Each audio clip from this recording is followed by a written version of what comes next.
Good evening students, मैं doctor उपासना शर्मा आप सभी का आपके अपने यूट्यूब चैनल म्यूजिक विद उपासना शर्मा पर बहुत बहुत स्वागत करती हूँ।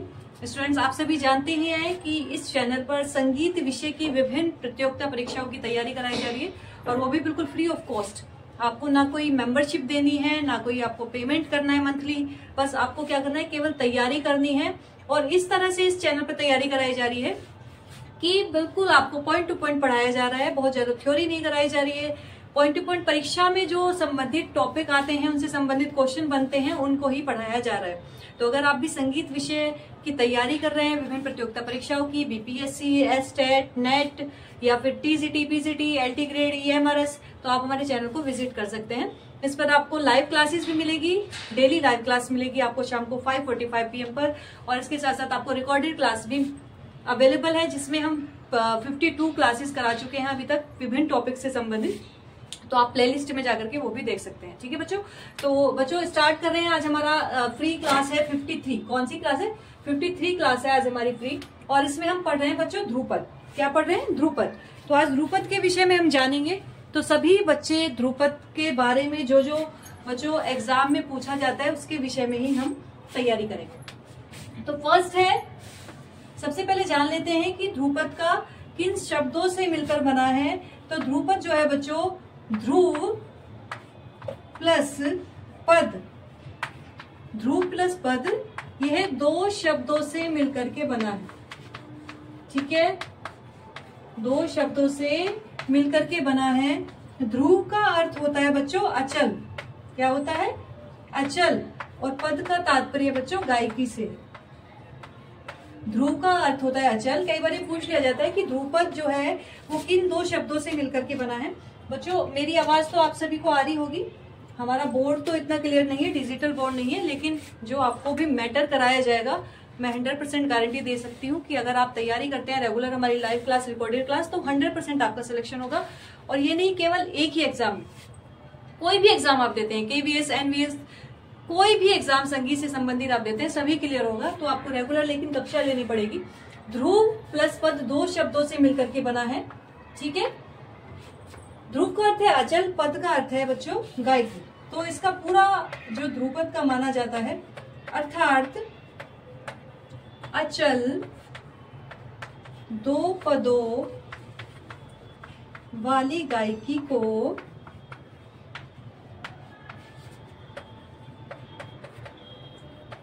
ध्रुपद की संज्ञा, ध्रुपद इस तरह से भी लिख देते हैं बच्चों, ध्रुपद भी लिख सकते हैं, की संज्ञा दी जाती है। नोट डाउन कर लीजिए। अर्थात अचल दो पदों वाली। कई बार यह आ जाता है कि ये जो ध्रुपद गायकी है वो अचल पदों की गायकी है, चल पदों की गायकी है, तो ये भी आपको पता करना पड़ेगा। तो ये अचल पदों की गायकी है। आप सभी जानते हैं बच्चों, जो ध्रुपद है इसकी जो उत्पत्ति हुई है वो कौन सी शताब्दी में हुई है? आप सभी जानते हैं ध्रुपद की उत्पत्ति, जो नए बच्चे हैं उनको थोड़ा सा दिक्कत होगी, लेकिन पुराने जो हमसे पहले बच्चे जुड़े हुए हैं उनको आप सभी जानते हैं कि ध्रुपद की जो उत्पत्ति हुई है बच्चों, या कह सकते हैं ध्रुपद का जो आविष्कार हुआ है वो 15वीं शताब्दी में हुआ है। कौन सी शताब्दी में? 15वीं शताब्दी में। किसने किया है ये भी आप सभी जानते हैं, राजा मानसिंह तोमर जी ने। किसने किया है? राजा मानसिंह तोमर जी ने। और ये राजा मानसिंह तोमर जी कहाँ के थे बच्चों? ग्वालियर के। ठीक है, तो कई क्वेश्चन इसमें से बन जाते हैं। ध्रुपद की उत्पत्ति कब हुई? 15वीं शताब्दी में हुई। किसने की? राजा मानसिंह तोमर जी ने की। राजा मानसिंह तोमर जी कहाँ के रहने वाले थे? कहाँ के थे? वो ग्वालियर के थे। तो ये कई बार पूछ लिया जाता है। तो अब जान लेते हैं कि ध्रुपद क्या है बच्चों। आप सभी तो जानते हैं कि ध्रुपद एक प्रकार की क्या है? गायन शैली है। जो वादन के बच्चे हैं उनको थोड़ा सा मुश्किल हो जाती है, तो ये भी जान लीजिए कि ध्रुपद एक प्रकार की क्या है? गायन शैली है। और यह है गंभीर प्रकृति गायन शैली। कौन सी? गंभीर प्रकृति। कई बार प्रकृति भी पूछ ली जाती है कि ध्रुपद किस प्रकृति की गायन शैली है। तो ये गंभीर प्रकृति तथा जोरदार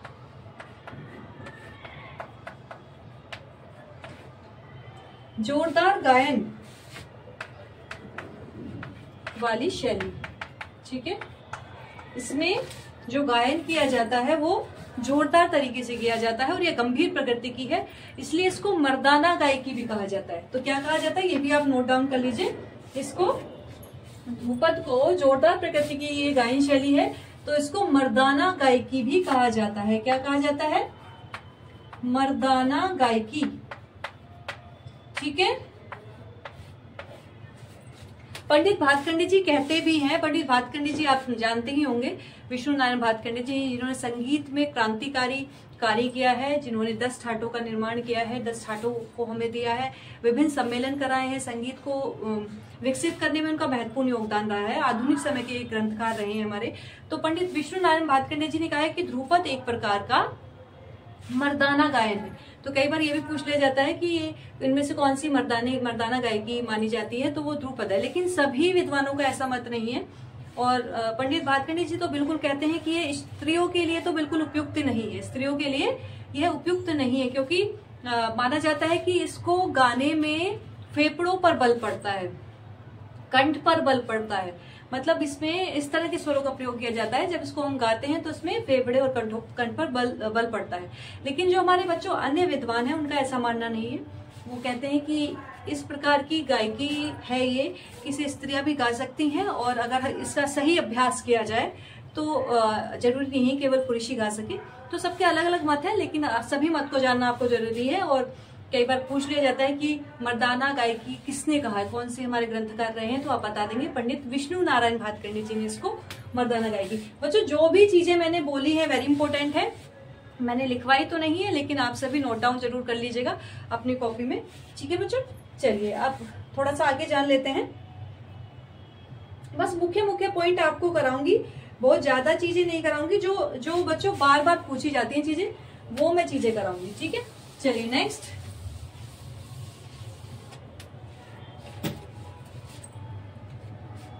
हाँ, इसकी जो विशेषता है बच्चों क्या होता है, ये तो आप सभी जानते हैं कि बच्चों इसमें आलाप और तान नहीं ली जाती। लेकिन कुछ हमारे जो विद्वान हैं वो नोम तोम के आलाप इसमें कर लेते हैं स्टार्टिंग करने से पहले, ध्रुपद को स्टार्ट करने से पहले। लेकिन जब हम वर्तमान समय में इसको गाते हैं तो इसमें कहा जाता है कि आलाप तान बिल्कुल नहीं लिए जाते, बल्कि क्या की जाती है, लयकारियां की जाती है, लयकारी की जाती है ना। लयकारी से आप समझ ही गए होंगे बच्चों, दुगुन, तिगुन, चौगुन, इस तरह से हम जैसे ताल में करते हैं ना लयकारी, उसी तरह से ध्रुपद गायन के स्थायी अंतरा को संचारी बक्कुस के क्या किया जाता है, उसको लयकारी में गाया जाता है। ठीक है, पहले ठा गाएंगे, उसके फिर उसको दुगुन करेंगे, फिर तिगुन करेंगे, फिर चौगुन करेंगे, इस तरह से उसको गाया जाता है। ठीक है, चलिए नेक्स्ट।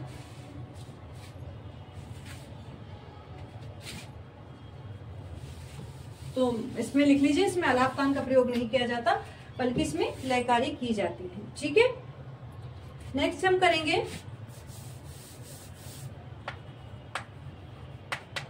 जो वेरी इंपॉर्टेंट है, कई बार आ भी चुका है, ध्रुपद के गीत प्राय है हिंदी, उर्दू व ब्रज भाषा में मिलते हैं, वे ब्रज भाषा में मिलते हैं। तो बच्चों कई बार ये पूछा गया है कि ध्रुपद के जो गीत होते हैं वो कौन सी भाषा में मिलते हैं, तो ध्रुपद के गीत हिंदी भाषा, उर्दू भाषा और ब्रज भाषा में मिलते हैं। चलिए पॉइंट्स में करके आप लिख लीजिए, ये ध्रुपद में वीर रस, शांत रस व श्रृंगार रस, ठीक है, पाया जाता है। तो आप ये भी जान लीजिए कि ध्रुपद में ये इन तीनों रसों को सबसे अधिक पाया जाता है। तो अगर पूछा जाए ध्रुपद में कौन कौन से रस हैं, तो आप उनको भी बता दें। ठीक है बच्चों, चलिए नेक्स्ट।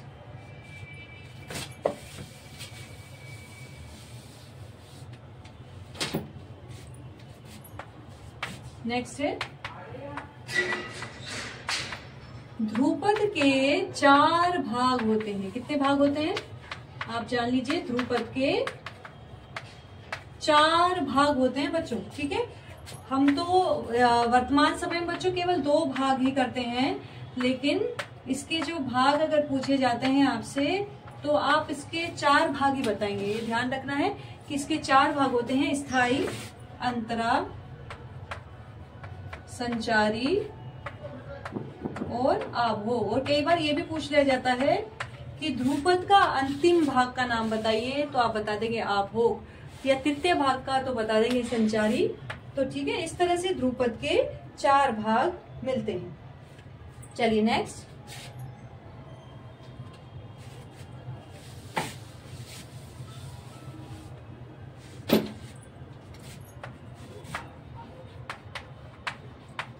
ध्रुपद गायन के साथ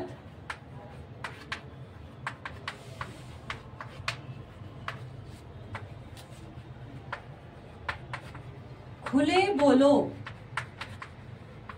बोलो की तालों का प्रयोग किया जाता है। जो नए बच्चे हैं वो जान लीजिए, ध्रुपद गायन के साथ बच्चों खुले बोल की तालों का प्रयोग किया जाता है, बंद बोलों की नहीं।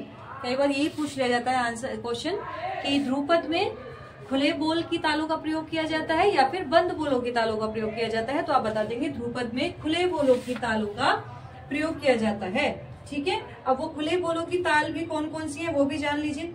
जैसे कि वर्तमान समय में तो आप सभी जानते ही हैं, खुले बोलों की ताल का जो हम प्रयोग करते हैं, मुख्य ताल जो ध्रुपद के साथ बजाई जाती है वह है 4 ताल। ठीक है, कौन सी? 4 ताल। इसके साथ साथ तीव्रा ताल का भी, ये भी खुले बोलों की ताल है, इसका भी प्रयोग ध्रुपद पे किया जाता है।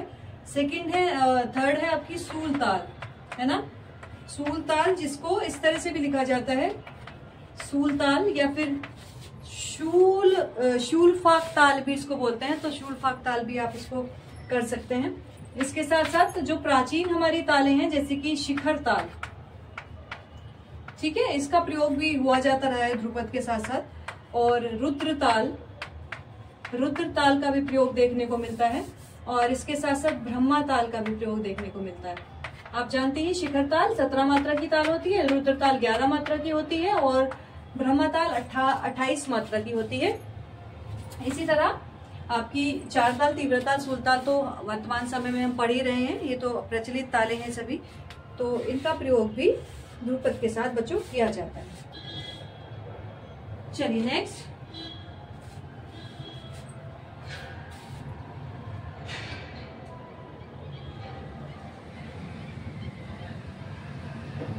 बच्चों अब जान लेते हैं हम ध्रुपद की वाणियों के विषय में। वेरी इंपॉर्टेंट चीज है, ध्रुपद की वाणियां होती हैं। तो ध्रुपद पहले जब हमारा घराना नहीं था तो वाणियों के अनुसार लोग गाते थे अपनी अपनी गायन शैली को। तो ध्रुपद की वाणियां बच्चों कितनी मानी गई है? 4 मानी गई है। ठीक है, कौन कौन सी वाणी मानी गई है? फर्स्ट है गोबरहार वाणी, ठीक है, जिसको शुद्ध वाणी भी कहा गया है, लिख लीजिए, गोबरहार वाणी जिसको शुद्ध वाणी भी कहा गया है। दूसरी वाणी है आपकी खंडहार वाणी। कौन सी? खंडहार वाणी। तीसरी वाणी है डागुर वाणी, ठीक है, और चौथी वाणी है नोहार वाणी। तो ध्रुपद की 4 वाणी है। कई बार पूछा जाता है इनके विषय में, भी हम डिटेल में भी पढ़ेंगे क्योंकि इनके अंदर से भी कई बार क्वेश्चन बनते हैं कि गोबरहार वाणी क्या है या फिर खंडहार वाणी क्या है, तो इनके डिटेल्स में भी हम जान लेते हैं। फर्स्ट हम डालेंगे गोबरहार वाणी या फिर शुद्ध वाणी। ठीक है, जो बच्चे एलटी ग्रेड की तैयारी कर रहे हैं वो भी नोट डाउन करते चलिए। आप प्री के बाद मेंस देंगे तो मेंस में आपको लिखना पड़ेगा, तो पॉइंट टू पॉइंट मैं लिखवा रही हूँ, इसी तरह से आपको लिखना है। गोबरहार वाणी में लिखिए कि तानसेन गौड़ ब्राह्मण थे। ठीक है, तानसेन गौड़ ब्राह्मण थे, उनकी जाति के आधार पर, उनकी जाति के आधार पर गोबरहार वाणी नाम पड़ा। ठीक है, यानी कि गोबरहार वाणी के जो अन्वेषक थे, उत्पत्ति कारक थे या रचनाकार थे, वो कौन थे? तानसेन जी थे। उन्होंने ही इस वाणी को इजाद किया। ठीक है, इसका लक्षण, इस वाणी का जो लक्षण है स्पष्टता है। इसका लक्षण स्पष्टता है, या कह सकते हैं इसकी विशेषता, इस वाणी की विशेषता वो स्पष्टता है। और इसका रस शांत रस है। क्या है? इसका रस क्या है बच्चों? शांत रस है। तो ये 4 वाणी में सबसे प्रथम वाणी है गोबरहार वाणी या फिर शुद्ध वाणी। आई होप आप सभी ने नोट कर लिया होगा। चलिए नेक्स्ट वाणी के बारे में जान लेते हैं।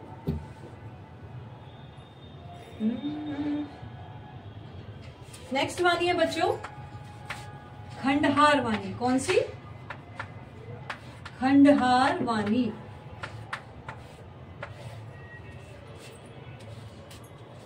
इसकी भी हिस्ट्री जान लेते हैं। राजा समोखन सिंह की शादी तानसेन जी की कन्या से हुई। तानसेन जी की कन्या से हुई और शादी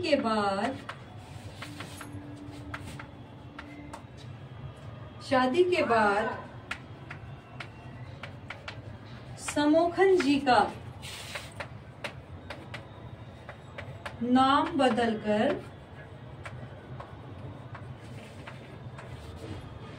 नौबाद खां रखा गया। क्या रखा गया? नौबाद खां रखा गया। इनका निवास स्थान किनका? समोखन जी का या फिर नौबाद खां जी का। इनका निवास स्थान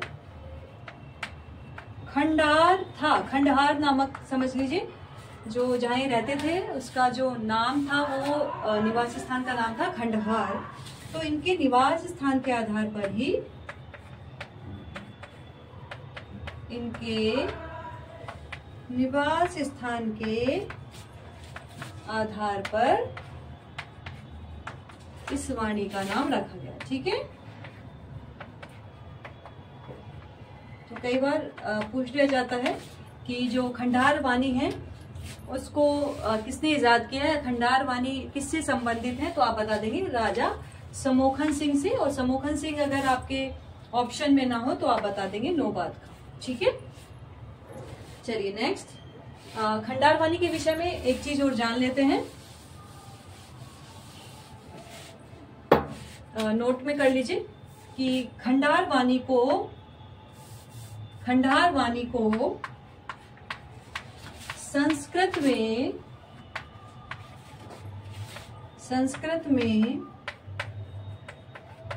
भिन्नागीति कहते हैं। क्या कहते हैं? भिन्नागीति कहते हैं, क्योंकि इसके खंड खंड को तोड़ करके गाया जाता है। खंडहार यानी कि खंड खंड को भिन्न भिन्न करके गाया जाता है, तोड़ तोड़ कर गाया जाता है, इसलिए भिन्नागीति भी इसको कहते हैं। और इसकी विशेषता क्या है? वैचित्र्य एवं ऐश्वर्य प्रकाश। वैचित्र्य एवं ऐश्वर्य प्रकाश इसकी विशेषता है। ठीक है बच्चों, वैचित्र्य एवं ऐश्वर्य प्रकाश कई बार पूछ लिया जाता है विशेषता किसी भी वाणी की, तो आप इसको कर लीजिए नोट डाउन। नेक्स्ट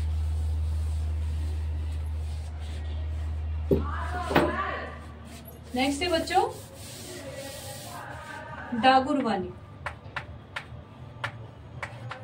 भाई जो भी हमारी वीडियो को इस वक्त देख रहा है चैनल को सब्सक्राइब जरूर कर लीजिए। इतनी मेहनत आप सभी के लिए की जा रही है क्योंकि फ्री ऑफ कॉस्ट ये चीजें चल रही हैं। आप सभी का प्यार बस यही रहेगा कि आप सभी वीडियो को लाइक कर दीजिए और जो भी आपके आसपास संगीत से संबंधित कोई भी स्टूडेंट है तो उसको जरूर शेयर करिएगा। और जरूरी नहीं जो कॉम्पिटेटिव एग्जाम की तैयारी कर रहे हैं उनको ही शेयर करिए। संगीत से संबंधित कुछ भी कोर्स वो कर रहे हैं, प्रभाकर कर रहे हैं, ग्रेजुएशन कर रहे हैं, एमए कर रहे हैं, आप सभी को शेयर कर सकते हैं क्योंकि ये सभी टॉपिक जो मैं आपको करा रही हूँ कॉम्पिटेटिव एग्जाम में तो आते हैं, उसके साथ साथ हमारे सिलेबस से संबंधित भी हैं, तो बच्चे जरूर पढ़ेंगे इसको। डागुर वाणी के बारे में जान लेते हैं। ब्रजचंद जी का निवास स्थान, ब्रजचंद जी का निवास स्थान क्या था? डागुर था। इसलिए इस वाणी का नाम उनके निवास स्थान के नाम पर पड़ा है ना, डागुर वाणी पड़ा। ब्रजचंद जी माने जाते हैं इसके अन्वेषक, इसके उत्पत्ति कारक, रचनाकार। तो इसका निवास स्थान, जिनका निवास स्थान था डागुर, तो इसलिए इस वाणी का डागुर पड़ा। ठीक है। और इस वाणी की विशेषता है सरलता, सरलता और लालित्य। इस वाणी की विशेषता या फिर लक्षण है या फिर कह सकते हैं गुण है। ठीक है। तो गुण पूछा जाए, लक्षण पूछा जाए वाणी का, तो आप इस तरह से चारों वाणी का बता देंगे। चलिए नेक्स्ट।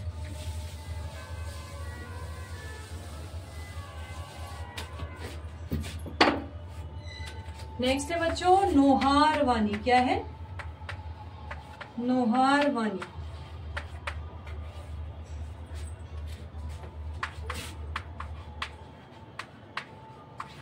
श्री चंद्र जी का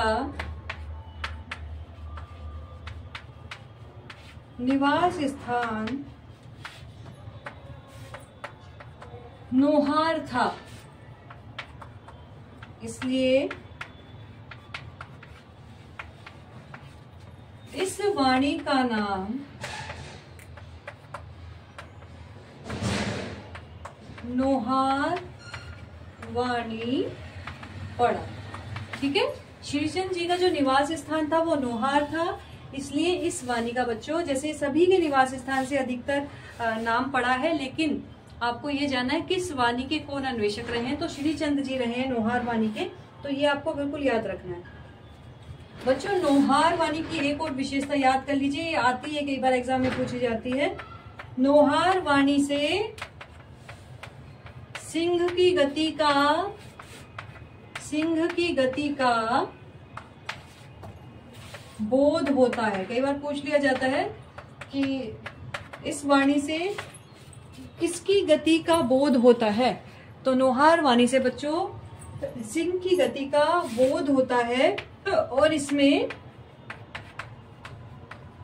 अद्भुत रस का प्रयोग किया जाता है। किसका प्रयोग किया जाता है?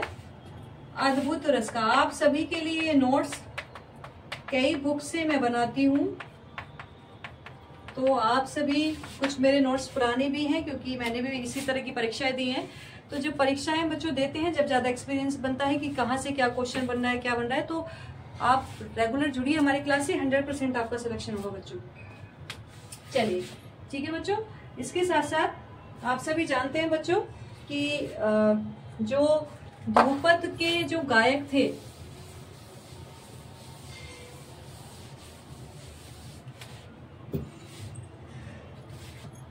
आप सभी जानते हैं कि ध्रुपद के गायकों को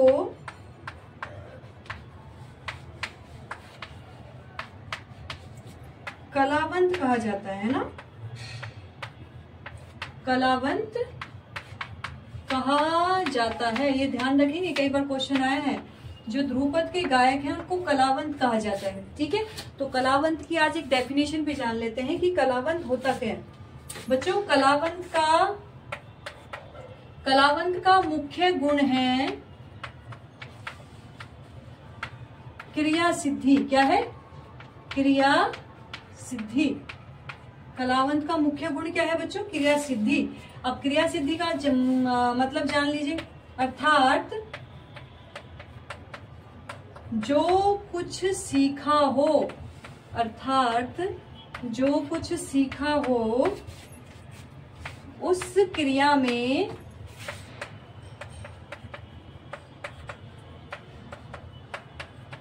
सिद्धि या निपुण हो। समझ में आ रहा है? जो कुछ भी उन्होंने सीखा है उस क्रिया में वो सिद्धहस्त हो, सिद्धि प्राप्त हो, उन्हें निपुण हो, बिल्कुल तरीके से तैयार हो। ठीक है। इसके अतिरिक्त कलावंत की एक और डेफिनेशन बनती है, उसको भी जान लेते हैं कि कलावंत जिसका गला, लिख लीजिए, जिसका गला व हाथ खूब तैयार हो तथा जो ध्रुपद तथा धमार का पूर्ण ज्ञाता हो, ध्रुपद तथा धमार का पूर्ण ज्ञाता हो, वो भी कलावंत कहलाता है। ठीक है बच्चों। तो बच्चों आज हमने जाना ध्रुपद के विषय में कि ध्रुपद की उत्पत्ति कब हुई, ध्रुपद की उत्पत्ति किसने की, ध्रुपद के साथ कौन कौन सी ताले बजाई जाती हैं, ध्रुपद का जो वानियां हैं वो कौन कौन सी हैं, उन वानियों को का आविष्कार किसने किया है। ठीक है। तो ये ध्रुपद से संबंधित जो भी चीजें आप पूछी जाती हैं एग्जाम में सब आपको बता दी गई हैं। इससे अलग पढ़ने की आपको कोई आवश्यकता नहीं है। अब ध्रुपद आपका बिल्कुल तैयार है, आप सभी इसको याद कर लीजिएगा। और कल जरूर बच्चों 5:45 पर संडे छोड़कर हम हर रोज डेली 5:45 PM पर लाइव क्लास लेकर के आते हैं, जिसमें इंपॉर्टेंट क्वेश्चन सीरीज कराते हैं। आप जरूर इससे जुड़िएगा।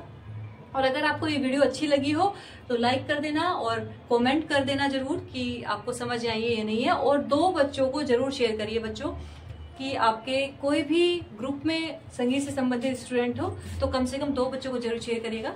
Thank you so much.